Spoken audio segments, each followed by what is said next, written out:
أعوذ بالله من الشيطان الرجيم. بسم الله الرحمن الرحيم. هذه جهنم التي كنتم توعدون اصلوها اليوم بما كنتم تكفرون. اليوم نختم على أفواههم وتكلمنا أيديهم وتشهد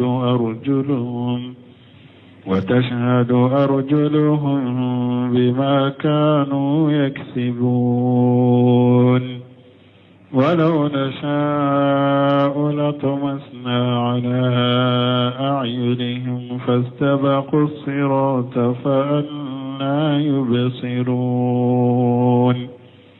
ولو نشاء لمسخناهم على مكانتهم فما استطاعوا مضيا ولا يرجعون. بسم الله الرحمن الرحيم. والصلاة والسلام على نبينا محمد وعلى آله وأصحابه وسلم تسليما كثيرا.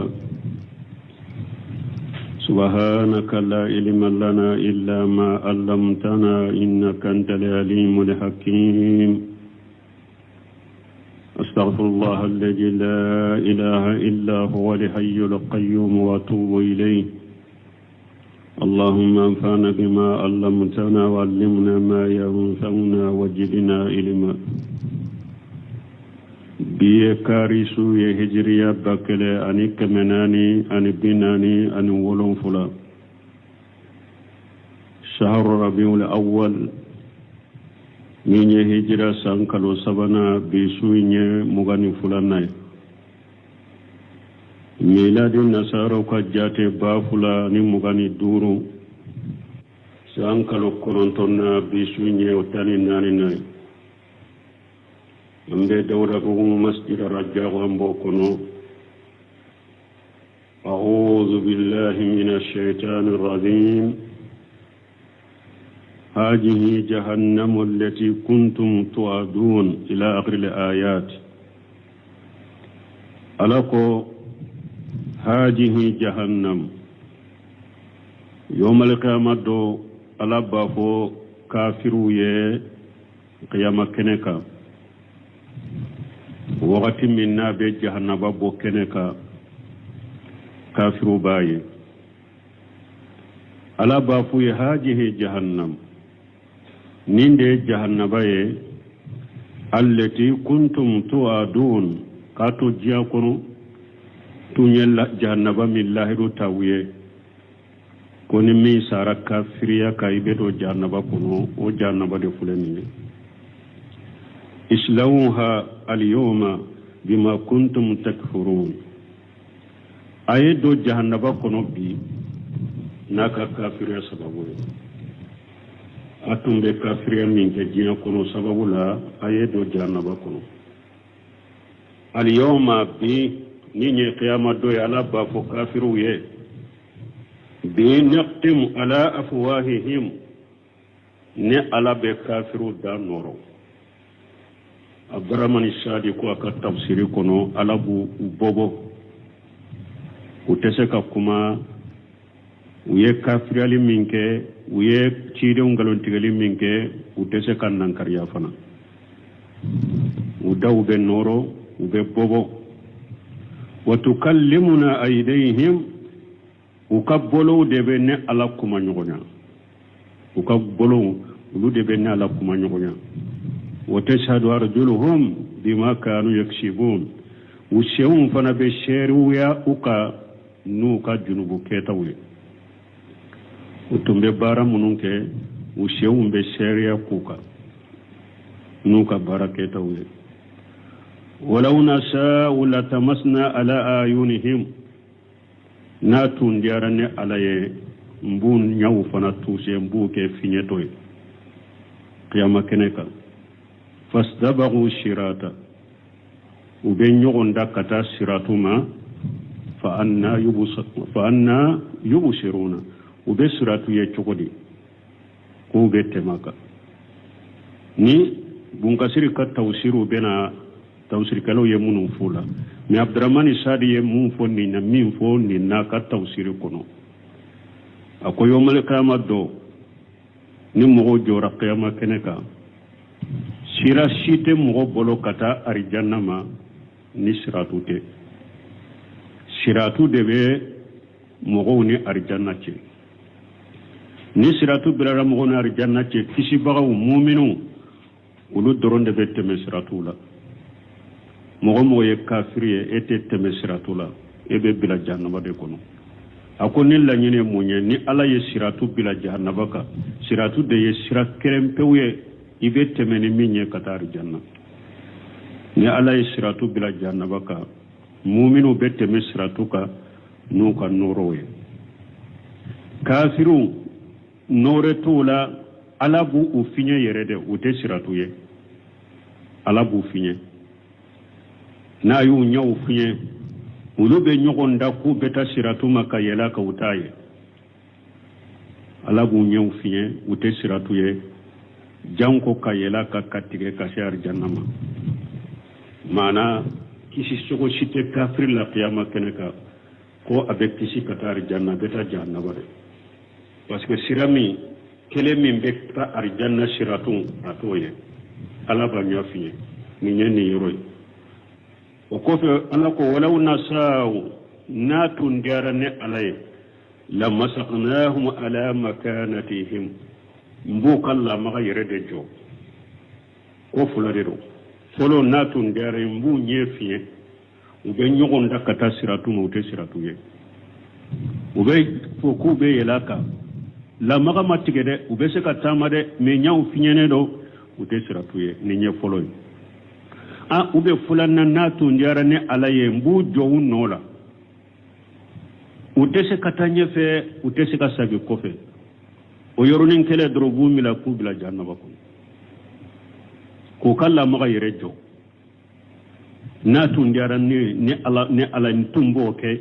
fama istata'u mudiyan wala yarjuna u tɛ se ka taa ɲɛfɛ u tɛ se ka segin kɔ k'u jɔlen t'u nɔ la dɔrɔn b'u minɛ k'u fili jahannaba kɔnɔ Abdurrahman Sariya ni ayat tafsiri min cogo de la a ka tafsiri Karimul Rahman tafsir Karimul Rahman tafsir Karimul Rahman fi tafsir Kalamul Mannan ay ayin tafsiri min cogo de la ni siratu fastabagu sirata alayya ke siratu min be jahannaba kadi an be do bunkasiri ka tafsir la yuqalu lil kafarati min bani adama yawm al qiyamati munkasir ko b'a fɔ kafiru ye yawmal qiyamah don u b'a fɔ adamaden kafiru ye qiyamah don wa qad burjatil jahim lahum taqri'a wa tawbiqa ayasuru ye jahannaba bo kene ka u ye ku dusu tiɲa ani ka kuma la gosili jahannaba bora kene u burjatil jahim lil qawin una aya wore kono jahannaba be bo kene ka filibantu ye u bɛ jahannaba ye u ɲana pour k'u dusu kasi ani fana k'u lagosi ni jahannaba yeli hadisa dɔw nana ciden ko yawmal qiyamah dɔw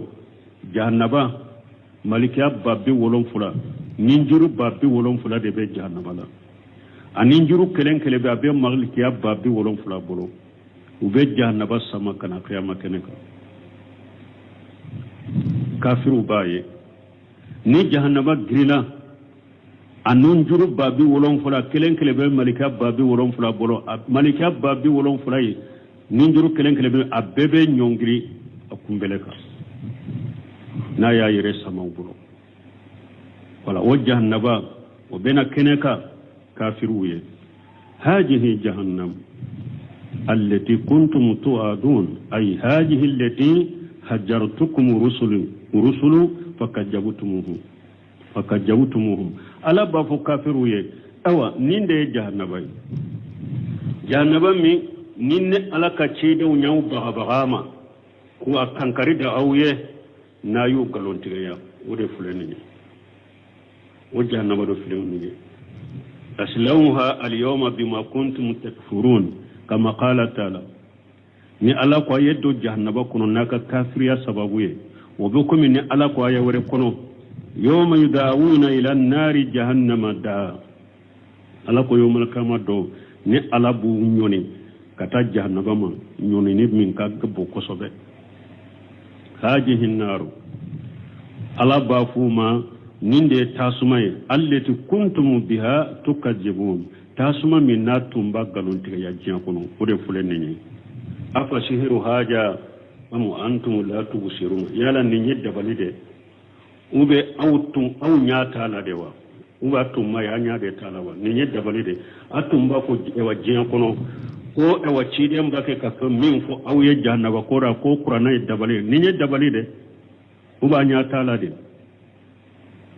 donc ni ayalla ñini yowmal qiyama do jannaba be bokkene ka wuye ko dusu tiñana ye ko lagosina ye awa ala ba fo ye do jannaba kono jannaba min nin tuña akankari dawye ka lahiru tawye ñi tiñiru ña fo wuye nayin ka ciide ngalontire ya ko tiña tala wode fuleni ñi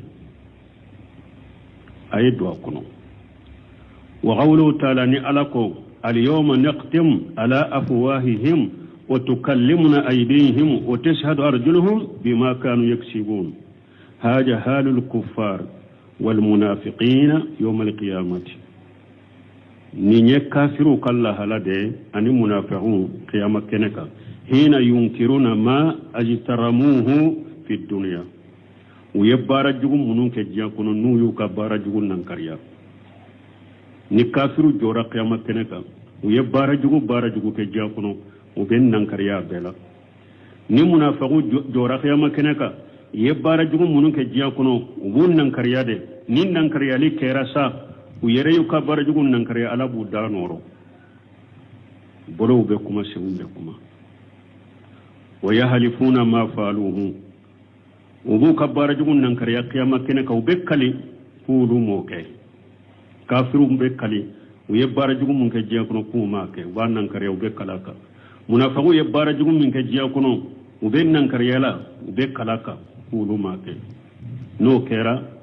fa yaqtimu Allahu ala afwahihim ala budaw noro wasatantiqu jawarihum bima amilat aw ukassu fi'u be kuma ukassu fi'u yebara munun ke sufi'u be kuma nu ka barake tawye sufi'u yere de be kuma sisa bolo be kuma se on be kuma yajjunu bum men ko ba be fo wala mun ya yira hada maden kele i janto yire la ni be yorola kana miri ko mo gonyaten na de nkelende be ya mo gonyaten na i ka sufe munu fulela i ka bolo munen fulula i ka woro nunu munu fulela i ka she munu fulela nunu be yala ka shere yawde ka yomal kama do nunu be kuma de yeke wale ke jiyan kuno ba be fo ngode ato ciiden ko hari subhanallahi fo ko ikate ni bolon ko no ye kube kuma qiyama kuna sharia kiye so fe be kuma ni baraw ye bara mununke an Anas ibn Malik radiyallahu anhu hadisana Anas ibn Malik bulo alaka je kabwama hadisan be sahih Muslim kono قال كنا عند النبي صلى الله عليه وسلم فضحك حتى بدت نواجذه ko ulutum be ciiden fe dondo la ko ciiden yere la fo ta ka juru nunum bora keneka ciiden ka yele danye wode ka yele ka kambo ka ciiden to fe sallallahu alaihi wasallam aleta yele misenu de ba nyunye ni da wa gara fo nyimmi be ko fe o yera de ko ya ka yele danye ko ciiden yele la fo ta ka juru yera summa qala sallallahu alaihi wasallam o ko fe ciiden ko atadruna mimma adhaku ciiden ko sheba ma yala ba do nyerela munna abodo qulna Allahu wa rasuluhu alam sheba ko luko alla de na ciiden bodo ni bebbe sheba ye ciiden tumbe nyana ma yala wakati mi ni ciiden nyini kam minna nu tado o ba fu Allahu wa rasuluhu alam parce que ala bado bo ciiden be se ka ko do kasurulu ta kalama ulu sigile ala be se ka wahawci ciden ma ka jibrila ciye ma a bena kodo fo a ye ulu sigile ulu ta kalama o da ka ulu ba fo allahu wa rasuluhu alam mais doni kibaw ko ciden fatulen ko fe ni ebe min do a fo ni te min do i ka fo allahu alam don ko do ko fana ko hara fatulen ko iba fo allahu alam mana nu yo nyinin ka sariya minna iba fo allahu alam alla nyine munye ala bado na ya soro ciden fana be balola sariya foite ni ciden tunte min do har munun ko ciden fatulen ko fe be se ka fo allahu wa rasul alam ya ko ni yorode ni sariya de do ciden bado hara fatulen ko bado mana alla nyine munye ni ciden tumbe ñanama yalla wakati mi ciden be nin do ala ni ciden be bado parce que sariya de do mais min kañi i ka fo allahu alam ciden fatulen ko be kana ciden farata wo sego tumbe nin fo ya soro ciden be ñanama yalla o ko ala na ciden de bado qala sallallahu alaihi wasallam ala ka ciden ko ala ka tanuna kisibaka min mujadalati al abdi rabbahu yawm al qiyamati ciden ko ñelela de hadamaden na tigi ala be ñogon kuma ñogoñan min ke qiyama ñelela o de la yaqulu rabbi alamu tu'zirni min az-zulmi hadamaden ba fo aba fontigi ala yala ede man nekkisi koytenne tonowa fa yaqulu bala ala ba fo ne yau ke ko garanti ta yaki kishin kunne alati mugotono fa yaqulu la ujiju alayya illa sahida min nafsi awa adama den ba kunti ala ni nun ne tanga ya koiten tono ne fanata Allah daga mugoshi mugo ka shere yanka fonyere ku nta Allah daga foi ka shere yanka bi fonyere ku nyere kunde kenyere ka shere ويقول كفى بنفسك اليوم عليك حسيبا وبالكرام الكاتبين شهودا أو أنا بافو هذا مدني يره وشرا يره ما كروسل بغيتي ne ala kam marikan ban fana o washira sere ika yere sere bi yere kursi bagay yere washira yere ma kursi bagay bi ne kam malika ban fana washira sere ika فيقتم على فيه من ترى على به هذا مدين دار نور كم أبرمان صادق على بابوبو ويقال لأركانه إن تغي بأمله على باب هذا مدين كسوفيو يا باب سوفيو هذا مدين بارا منونك أكنينا ما يكون جيا أيكم نوري ثم يقل بينه وبين الكلام ni kuma dira sufew ma sufew kuma na hada madanya fen wofin ke sufew ya befo o kofi ala bebo hada madanya kuma ce fayuhalu fayahulu bo'oda lakunna wa suhqa fan kunna kuntu unadiru hada madanya ba fo aka sufew ye awu ni ewa bo'oda lakunna yoro janyali bi awye kabala kan nemala wasuhuqa halaki bi awde halakin ne bawu janya kabo ala kan nemama fan kuntu unadilu ne tumbe ewa ne tumbe kuma nyogonyali ke kala kuma nyogonya puru ka la jabani halaki bo awde ka ha wal kadeli ke awye puru kala jabani halaki bo ka ne tumbo oke awye aw yere de bena sere ya ko nin kera ciden ko nin de ya to nyadela parce que ada maden ko ete mo si ke ala kana mo si ke ka sere ni e yere sufe keri ma sere fana kuma dira ma fana iko udu fana ma ko halaki buye uni halaki yo wa uni halaku buye uni no nema yoro madanyana ba ke ka delele ke ulu ide kanyomi ke ka be ulu de ka ulu yere ba ke ka wa halaki sabatu yere ka wa nabi sallallahu alaihi wasallam qala kadi samina nabi malaka tanuna kisbaka ko innakum tudauna mufdamatan afwahikum bil fidam kilen ko yomal kama do uba awwale ni addaw norolendo ni noroli fenye fa awwal ma yushal an ahadikum faqduhu wa kitifuhu hada made fen folo min be kuma aw dola kere fen folo min be kuma i kafar kolo ne kasu fewla i ka woro ani wa kitifuhu ani ikama ikaworo ani kama nunu folo de kumika una na hadisa dola wa nabi hurairata radiyallahu anhu hadisa wore nana abu hurairata ya abu hamza ka hadisa abe muslimu kono an rasulullah sallallahu alaihi wasallam fi hadisi al-qiyamati tawil qala fihi hadisa minni abe qiyama kofo hadisa jando aforo hadisa kono summa yalqa thalisan وقف هذا مدين سبنا بنيوم بنيوميا فيقول من أنت هذا مدين بقوي جوني فيقول أنا أبدوك آمنت ثم يلقى ثالثا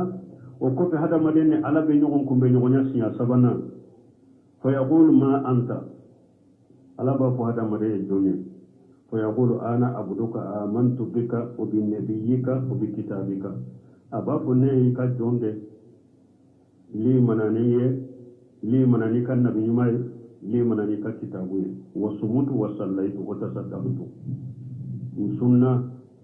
sallira ni sarahatu bo wa yusni bi ghairi ma istata ada maden yirebe wa hera ko ayireka asheko haketela qala fa yuqalu lahu alla ne wasu alayka sahidana o yoroni ba ko hada madan yala anti an ka sheria kona bo ikawa mimbe sheria ka e yere de fleka nunu fo ireka yara anti ka sheria an ka sheria u fana jo ikawa qala fayufakkiru fi nafsihi man alladhi yashhadu alayhi hada madan be miri e aba be miri ne ayere jombe na sheria ne ka fayuqtamu ala fihi وباء الدان نورو ويقال لفقده انتقي وباء وروي أكوروي ما كما قال فتنتق فقده ولهمه وإجامه بما كان يعمل إذن أكورو بكما أنا كسوغو أنا كقلو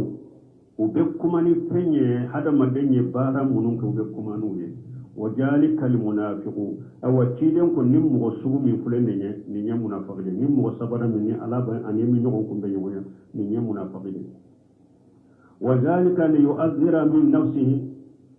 منافق بكما كايرما جمو كايره تنفرك أدرا دي أيرما وذلك الذي سقط الله عليه أو أودي يمغي نمو مني الله ديننا أكبر donc nous bella ñene muñe yomal kama do hada maden ka suufe be kuma aya unana la burun kasiri hadisa munun nana la ka aya nunun tafsiri afule kudu do de fo mo yomal kama do iyo tongo pente jian kono min nan kariyara la ala bi da noro ki bobo iyere ka suufe ba be fo wa qawluhu ala ko walaw nasa'u la tamasna ala ayunihim natun jarane alay bu nyaw tuse fastabahu sirata uben yugonda kata sirama fa anna yubsiruna ube siraye togodi unyaw finyeleno qila doko walaw nasa'u la adlalnahum anil huda fa kayfa yahtadun doko ayan la nyine munye ala ko natun jarane alaye mbu fili ninne alayu fili ube kanda chugule doko la nyini wode wa qila doko law sa'u Allah la tamasa ala ayunihim fajalahum umyan yataraddadun doko ni atunye na tunye alajiya abu nyawu tushe kufiye ube to takana sakila utado ube ta yoromi فاستبقوا سراتا يعني الطريقة إن نقول لك تسرما وتسرية وقال ابن جيد يعني بسرات هنا الحق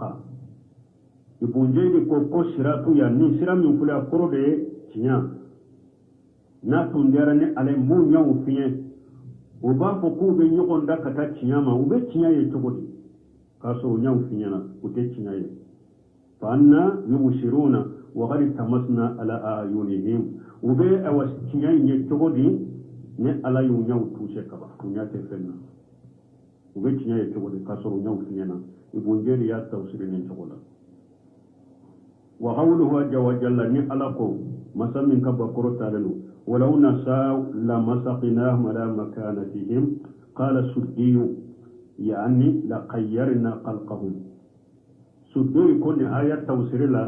نا تنجرني عليه مبو توشي كوتو منولا كل نيني موني تنبو دانشو يلما مثلا كومي كوكل ليني وغي كوكل غوني نا تنجرني عليه مبو دانشو يلما وقال أبو صالح لجعلناهم تجارة أبو صالح فنقول لمسقناهم على مكانتهم نا تنديران على مبوك كلوية ويلما فوك كلوية سياتي وقال الحسن البصري وقتادة لأخذهم على أرجلهم ولو فنقول آية توصير لا نا تنديران على مبو أشيغي أشيون كمانا أشيون بو كرو بشيغي سينتو كرو نو بشيغا تاما ولهذا قال تبارك وتعالى من دكوس لكم مسمى هيرا كتكرو تعالوا فما استطاعوا مديا أي إلى أمان نو سيم بورو كرو وشجرا سينتو كرو وتسك تنوب ولا يرجعون إلى وراء وتسك سجي كتو كفه بل يلجمون حالا واحدا وبيتول لها كلندنا ولا يتقدمون ولا يتأخرون وتسك تنيفه وتسك سكوكو وسجلهم بتون نولا على كل حال قدر من الصادقون نلا ينير درو على يايرا كافر لا قيامة كنكا سيرا كلن دبي كتا الجنة من يسراتو من مؤمن تمنا سراتو مار القيامة يكسرا من نيما سراتو كوني تيجي ما كسي kisi cogo fana te katar janna ma sira kelen pe mun be katar o ye siratu de donc ala be mu'minu teme siratu kanu kan nore me kafiru ala bulu nya finye anya me noro nya de bira yere ala bu nya finye u ba fo ku be nyogon da katar siratu ma kayela ka puru katar janna ma u nya finye le do be siratu ye cogo o te siratu ye a ku be ko ala ko na tun darane alai nya ba finye me yere ko ni be se kala ma be se katama me te sira de na tun jarane alai mbu do no yere de la o te se kala ma yere o te se kala ma yere o te se katanye pe o te se kata ko pe o do yoro mi dro yoro no bu mi na ku fili jana ma ko mana ko ala ya yira dro ka firi kisi to ko tila ka ko jana ba ta suma ma yama ibe bila ta suma de ko abdurrahman sadiqa tafsir ko na yene aya Allah yini ke ninde ومن نعمره ننكسه في الخلق أفلا يعقلون وما علمناه الشعر وما ينبغي له إن هو إلا ذكر وقرآن مبين لينذر من كان حيا ويحق القول على الكافرين ala masamin korta dendo abe mugomunu yesa kakunun nan karya ala baka sheba yani akas ewa ayetali munun ke jiyan kono kulu yira kafiru la munun ba yira la ko masamin yendin ke abe saka kunun lahara ala ko man nu'ammiruhu nunqisuhu fil khalqi ala ko nin alaye si jandi hadama den mimma abisani kofe kana dancho ko folola mana hadama den dancho ko folo ina ku folo jiyan ko yette miseni de illa fuleno di hakili la fulendo di farikolo la fuleno ite miseni ramade nana o kofe de be korobaya fanga be dafa hakili be dafa bo niye sidan soro sisa ibe sage koroya bena ibe sage kana demisiyama hakili be lafu fanga be lafu ala ko ni mo mi yesi dan soro awla ne bo o tigi tenen jogola afala yaqilun wala awti hakili soro mana ya do alla ye ebo iba kono wakati mina kumfolo jiyan kono ite misalama de tundo hakili tila ifarkulo la fule yere la fule ala nana ki korobaya ki dafa fanga ka dafa hakili ka dafa o ko pe ala nani koro ki cha isagi chogo folo la yala masammi nyen nin keilaw o tese ki kunulaga nin tese ka hakili de ema ko ala min ni dan nin chogo la o ala bese ka e kunulaga o da to afala taqilu afala yaqilun wama allamnahu shi'ra wama yanbaghi lahu ala ko ale ma chide la dunya baitu foli dengule fola parce que kafiru subuha caman de tumbu bolo kata chide ma ala yo subuha betige o ko chide ma ko abake kamin fo ko aya akala mo wore de bola bena ko fo alai ala ko chide ma kunta tadri mali kitabu wala li iman ala ya yira ko chide tun te kalam ba sana kachi utumba ko foda ko tumbeta asabe mo do de bolo kana fo uluye ala ko ewa wala taqutu bi yaminika ako chide kana fe sabe ni kinimbolo de ni tumbe sabeli kala ni tunye sabeli kala de ni be sabeli kani kinimbolo ijja lartaba al mubtilun chiyani kala tumbe sikka uba ko be fe mo fe fanya beta sabe kana fanya de mo wore de bolo wori ato la ko chide tunte kana baray ka ko sanu qur'ana kana ma atunte sabeli kala awa ukama kono ko baytul kala de no baytul kala munun tumbe arabu ka baytul kala de ko o do de cidenye ala ko ay ale ma ciden la dunya baytula atunte baytu fo e wani baytu fo li manga parce que baytul fo la ala yo fo sora wore kono soarau yattabuhum qawun baytul kala chama cinyali kala de betugo ko baytul kala chama baitul kala chaman ka baitu tilelente asabatilente ko kelenka fi kulli wadi yahimuna ubedo pendinga bela galombe fo yere tanu be fo yere majamuni fe ngoro be fo baitul kala we tugura aw ala ko baitul kala fana tugu baga ye qawuna yattabi'ul qawun mo fili bantu de be tugu baitul kala ko kachaya aw ciden toye ori ato ciden tun te sika baitu fo ko hari ne ciden ye baitu min kala bun kasiri rebena fo hari ne ciden ye modo ka baitu do fo ta ko aba fo baitu be tele ya bolo ube bautin abeti ya bola te ta famo baitu kelate donc li danate nema la dunya la o ma yambaghi lahu amanka ye fana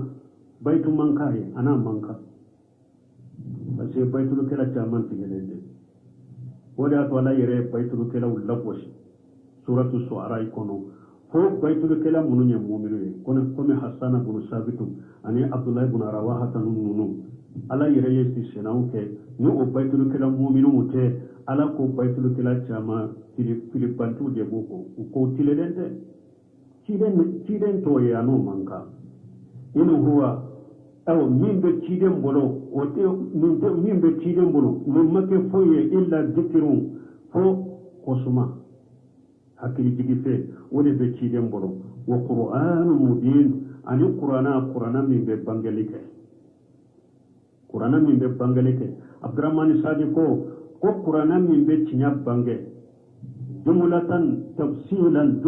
wa tafsila qur'ana min be cinya bange ka gurbali fo ka abaraki ka faranfansiya ani qur'ana min be galon fana fo ka faranfansiya hada madenya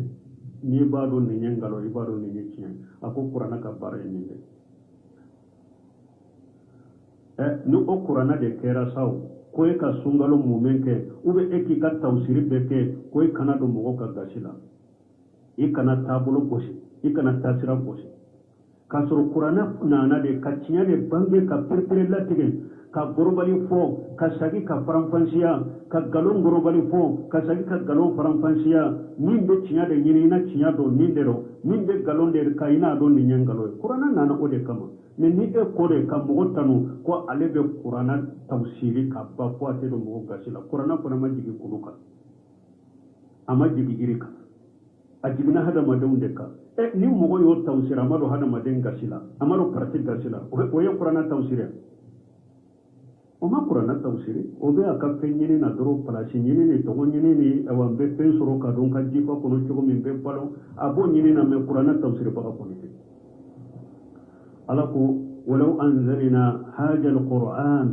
على جبل لا ريته قاشا متصديا أكون القرآن تنجينا كلودك يتم بكلو يا بيتي دك بركة بنقول نعم جيك كلوكا أجينا هذا مدون دك ni eyo Qur'ana fo ema hada maden ka jogo fo ema go hada maden ka jogo ka ema parte ka jogo fo ema tushe mugola apana ma jigiri ka ma jigi kuluka jigina hada maden deka eyo mu fo la ema Qur'ana fo la eyi sagode fo ibe kappala su soro jogo mi ibe tanuni soro jogo mi ibe jiana fo soro jogo mi ya tene ode sino Qur'ana ko jigina hada maden deka alay kafiru fo Qur'ana kono alay mushriku fo Qur'ana kono alay munafiqu fo Qur'ana kono de alay tawhid tigu fo Qur'ana kono de alay ala batula fo Qur'ana kono kala susula fo Qur'ana kono ka bange baga bato fo ka bange baga tewa kutala fo ka jene ya kela fo u kabariya fo ka bori jigene ka kabariya fo Qur'ana kono ka dolo min na utafo ka joye munu be juweke ka ubele fo Qur'ana kono ni e ko ye Qur'ana tawsiri ko ye matushe muhammad e ma Qur'ana tawsiri de Qur'ana ye hakili jigi fende na be mugo ka hakili jigi mugo mo ye Qur'ana kana bi tadabbur ni tashe ube ni mugo mo ye Qur'ana korofo mugo ye na anye abe mugo hakili jigi de kimuri ki tashe de ewa kalam fende do kalam fende na be bangali de abe pese pese de ke ka bangali de ke liyunzira man kana hayya pour mugo min kad duskunya na malendo ani pagaba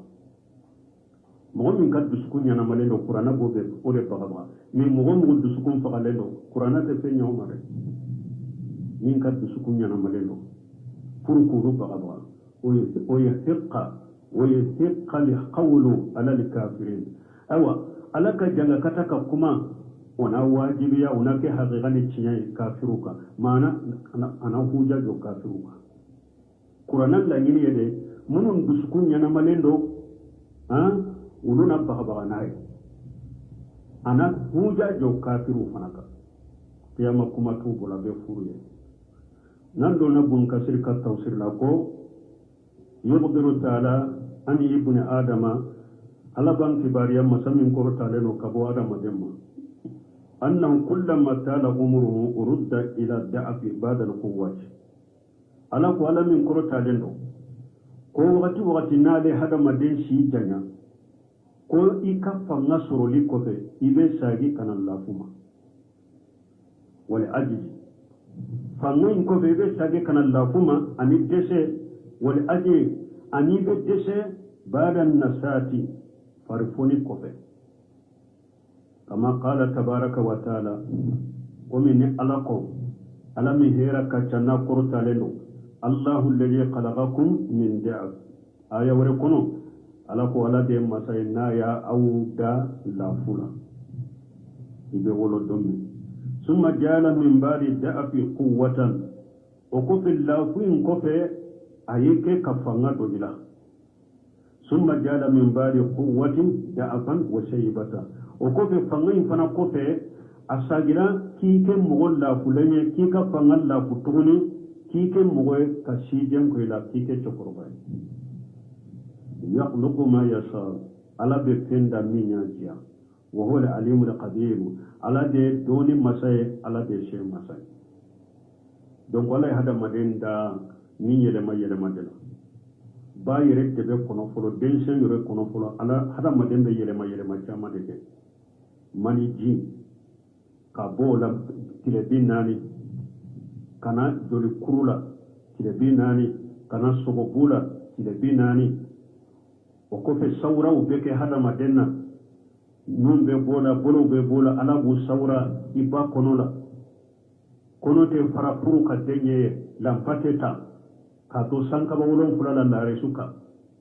abi sawra iba konona la ini danjo min kaka chenye de do chejugo ya de do je mande yo fi mande yo ube be je yani fi mande nyogo chede wa boke iye mo jande iye mo surunde ye ewa kunna godo ye kunna dide ye garjage tigide ite garjage tigide ibena ke bana bagato de ibena ke mo kenema de ni bebeke sogobu abena ewa kolo ki kolo da ka hada maden kolo da balenda o kofe abena kolo infana ferabo ka sogobu daka ibe ba kono nala don ki ba ko togomi ni dembe ba kono den ko dilembe ba ko de do nyefela dilembe ba ko de ma do nyesilembe ba ko de ma na be ba kono parce que den kono ana nyefela o kanogo ala yo nyesi ba ko ma ba ko ka giri boli chama ni fen chama abe ewa na ye ba ko soro ate setema ba yoro min ka giri ala ye den nyesi o yoroma den fana ko min ka giri doni ka te nyefela ka ala yo wewa koyi adin ko di ba kono ma pour ni fen grima munu nye ba kono soro amanteli ka fen ke denna den min fana yoro ka giri doni o fana ko dile de be ba kono ma ala yo de te ni jige wati shera de ni tinya muso mina de dembe la maga min ke dembe yele ma parce que ni dembe ba kono kunkulo be sanfere anyesile be ba koma ako dile be ba kono ma ni tinya muso soro de dembe la maga min ke abe yerema kumbena duguma summa sabila yasara abe boni yoro minyala ba boli noya ni yerema de be wodi ato doni ko hari bro sebino ba fo ewa dimau tabaiya ako hari naye ni muso chama naye konota ate kalo boye den be ba konona la don togo site dumuni la na be dumuni sore tawa ewa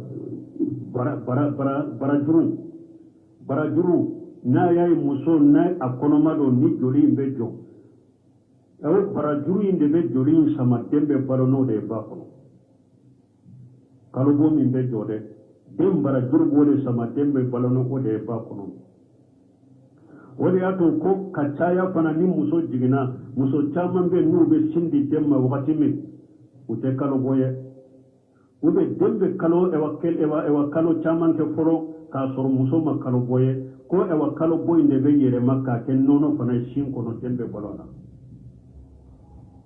o de y'a to ni den bɔra sin na a bɛ saji ka kalo boro ye dɔɔni kabaw ye nin bɛɛ fɔ nin ye ala ka dancogo n'ala ka hikima n'a bɛ den yɛlɛma ba kɔnɔ ni den bɔra ba kɔnɔ fana e bɔra don min ewa ni hadamadenw ni ala ma kɛ sababu ye ka mɔgɔ wɛrɛw la hinɛ i la ni dalen tora wulu bɛ taa ni ye e yɛrɛ tɛ foyi kalama i lafulen tɛ foyi kalama wulu bɛ se k'i ta ka taa ni ye i lafulen de bɛ jigin o cogo la i tɛ se ka sigi i tɛ se ka ŋunuma i tɛ se ka foyi o kɔfɛ ala bɛ to ka fanga dɔn cilew la dɔɔni dɔɔni bɛ fɛn mɛn fanga nɔrɔ bɛ don ɲɛw la dɔɔni dɔɔni bɛ fɛn ɲɛ ka taa fanga bɛ don hadamaden na i nana sigi i nana ŋunuma i nana jɔ i nana taama o kɔfɛ ala na ewa i dafa fanga na dafa i ka fanga na dafa donc ni fanga dafara wagati min ala bɛ sage k'i yɛlɛma ni kɔrɔla ye sijan sɔrɔ ni kɔrɔya nana fanga min tun b'i la ka kɔrɔ i ka fɔnankeya wagati ani tun bɛ san 40 wagati minnu ma san 50 fanga min tun bɛ i la ni tɛmɛna san 50 nɔnɔ ma o fana bɛ to ka nagasi ka taa i bɛ sage kana denmisɛnniya la ɲaw bɛ lafu tuguni tulo mɛnu bɛ lafu farikolo bɛ lafu fanga bɛ lafu a dɔw yɛrɛ i na laban komi ka denmisɛnniya cogo i bɛ ŋunuma de n'i bɛ bɔ ka taa yɔrɔ min i tɛ se ka jɔ i na sage i cogo fɔlɔ la ala filɛ ka hadamaden hakili jigin o de la hadamaden min b'a fɔ ko ala tɛ se ka e kunu lahara i salen kɔfɛ ko a tɛ se ka e kunu ka min k'i la ala ko i ma nin ye de wa jɔn ye nin kɛ jɔn ye nin k'i la jɔn ye i da nin cogo la ala filɛ k'o de fɔ yan nin aya kɔnɔ wa qala azza wa jalla ala ko masa min ka bakuru talen do wa minkum man yuraddu ila arjal al umur wa qala azza wa jalla wa minkum man yuraddu ila arjal al umur ala ko mɔgɔ dɔ bɛ aw la ala b'a sagi ka taa fo si jandu malala isi janya fo kici likai la ya'lama ba'da ilmi shay'a pour ni si janya na ka koro ka sagi kofe itumbe min do ka koro i ka fonnan kaya wakati ito fo ido la tuguni mai chokorba do be ni tara utumbe tare u do la nganado ube ni domba nganado adon nu korola nu taru ni ka femun bafo ne hakili bora chamanna ne nyana chaman ko am korola kaba am hakili bora chamanna ibe koro ka degere ma itumbe min do ka korite fo ido ola tuguni wal muradu min haja wallahu alam la nyini ni ala de bado الإخبار عن هذه الدار بأنها دار جوال وانتقال لا دار دوام واستقرار من توصيل دونيان كوفي هذا ما دين كادو مسمي يلما نتورا بشكل يكون الله منكسر الكو الله أعلم أننا فايدة جمان فايدة ورم جمان فننا أقوال دبا كو دو ده أبيكم من دين كبار يليلا أنا باكي كايرانا ده كون بن نسو من كنو ولي سو ده دو دار جوال وانتقال سو من بولين كابو النولا لا دار الدوام والاستقرار صوت دوملي صوت جيان سبتي صوت جيان ala ba fi ko da ira mana hada maden yere mana tugo mi de non ka yire la ki somi ko ibe yoro la ito yorote yoro wuli lende do yoro min be wuli de abe yere made ibo yoro de la dumeli yorote sabatili yorote jiyan so banende ni yoro iranna wali haja min ko su qala ajja wa jalla alakum masammin ka bakurta da afala yaqilun أقوت حكي أي يتفكرون بأقولهم في ابتداء خلقهم ثم سيرورتهم إلى سن سيبيبة مانا أو تتاسي أو تميري كتاسينا كحكيلوية أو كدالي دامنا نتشغمي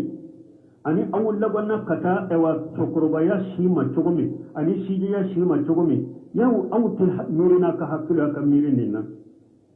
ثم إلى سيبوقتي من سن سيبيبتي مانا فنن كيا هو غتي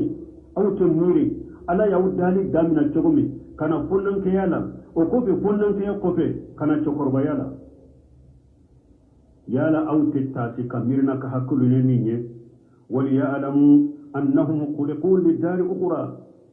كرو أكاشي كادو كاو دار صورة دي أمتا جيان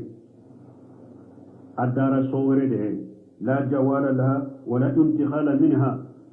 سومي أتبوالا فنا سومي تولي أو تولي كبوالا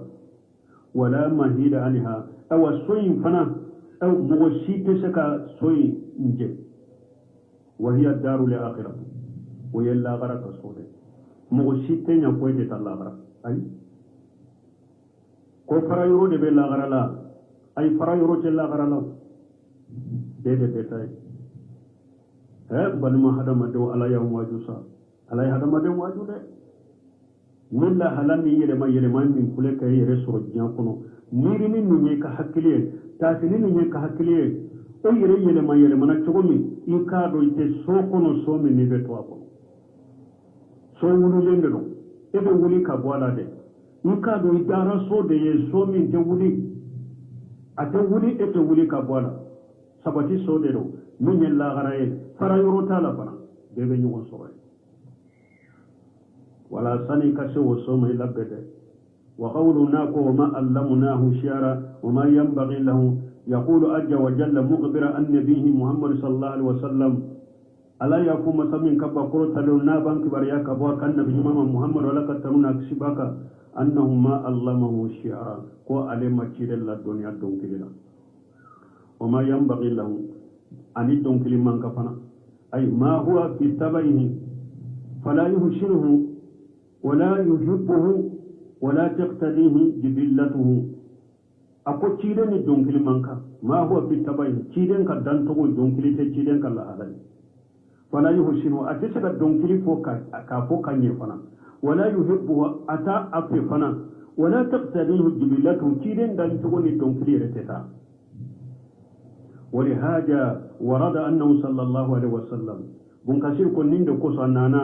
كوتشيدي على كتمنا كسباكا كان لا يحفظ بيتا على وجه منتجم كوتشيدي تنكسك بيتو ايوا تانغاكا درسي كومي بيتو ينانا تكون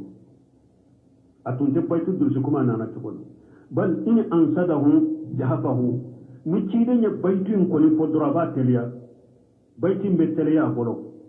أو لم يتمه أبعته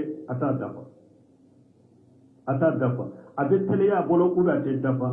يعني في المعنى صلوات الله وسلامه عليه معنى بيت معنى تدفع بولو أفوتنا تلي أبولو وبهرنا بيت فمعنى تدفع بولو ألا كتنونا في شباكا إن هو إلا ذكر وقرآن مبين أي ما هاجا الذي علمناه أو أن على ما تشيد الدنيا فويلا إلا ذكر أجا فو حكري جيفه وقرآن مبين أن القرآن بانغالي قرآن من بيجي يليك كبانغالي كي نو يتشيد الدنيا ودلا ما الدنيا دونكي لا ده نيا الدنيا قرآن دلا أي بين واجه جلي لمن تأملهم قرآن بانغالي دو قرآن جيلين دو من مؤمن القرآن تاشي وتدبرهم نيا تاشي كقرآن ميرا لك تاشي قرآن بانغالين دو جيلين دو ولهذا قال تعالى من قصلكم مسمين قرطالين لينجر من كان حيا أي لينجر هذا القرآن المبين ترون قرآن بانغالين كبغبغليك كل حي على وجه الأرض مغنينما ni abet dugu koloka qur'ana bay akan mugonyana ma hada madembe nganyini hada male bet dugu koloka pour qur'ana ku baga bun kasir kon nimbe comme aya ka qawlihi du unjiraku bihi man balagha qur'ana wa hawran nema pour neka aw baga ni qur'ana tire ni mun ani mun ne nyogon soro tirela wa man balagha ani qur'ana sira mugoma comme nga wakati sera yande panamba ke ku teleya donc ninde yato dole ke bawo ko ni aya una nyogona koso mogo no ba fa de ujuru bil jahal ko ni mo min de femmin donc le jura bi dima ni mushrikiya kuma fo ye mushrikiya barake anta fi ma kafiru folo anta fo ma kafiru no huja ma joy ka folo men ko hada made ebe nyana ma yam mo chela comme dinya kule chogomi ebe nyana ma yam mo chela sunu tilebe qur'ana me abe fo abe tafsiri ka kanna ibe chiden ka hadisa umme ube fo korobe fo ye ka kanna arajo wala erjo soso wala ni eye mushrikiya min ke kafira min ke wudurati bolo wudura jora e kade wudurati e bolo wudura be di mo mi ma min be kungo kono jando la be yoromi ani mo site nyugon kai arjo kumate shama tele kumate shama erjo soso kumate shama mo side te mo shika kumate shama ko tawhid ninde sunna ninde mo shika kuma ma shama ale yere ala bato togo mi dora ye ala bato togo de la fui ma shama min ni mushrikiya min ta ye kafira bara mun ke wujura be nimbola ka ko ga la bolo la uja ma joaka ni ebe mo chela qur'ana kalanika ka koro fuye ka kanna fana hadisau kalanika ko koro fuye ka kanna yume ni be mushrike bara min na be fulan ka fuya ni kafira min nema dabila uja jorai kare de unjira ku bi human bala qur'ana sira mo ma uja jora eka wa qala azza wa jalla wa man yakfur bihi min al ahjab fan nar mawiduhu aw ala kunni mu'min kafirani qur'ana ya ka jama kafirun nunu من وضع كافرين القرآن فالنار موعده من بلال أني ويتصمده وإنما ينتفع بالنجارته من هو حي القلب مغود بين نفن القرآن كبغبغل من بسكون ينملنه مستنور البصيرة من بسكون نور لنه كما قال قتادة كن قدر خياف التغمي حي القلب حي البصر أكون مؤمن كاد بسكون ينملنه مؤمن من فانا نينا مالو نيابه يليك ابيتشناي وقال الدهاق يعني عاقلا دهاق كو معنى حكلمه ودي بغبان القران ويحق القول على الكافرين أي هو رحمة للمؤمنين ما نقرأ النعمة للمؤمنين وحجة على الكافرين قرآن حجة الكافرين ngala tele qur'ana kanka akakam ma nemai akake amma hujai akana kanka hujai subhanakallahumma rabbana bihamdika ashhadu an la ilaha illa anta astaghfiruka wa atubu ilayk. سورة ياسين آية بيوران سبا. أعوذ بالله من الشيطان الرجيم.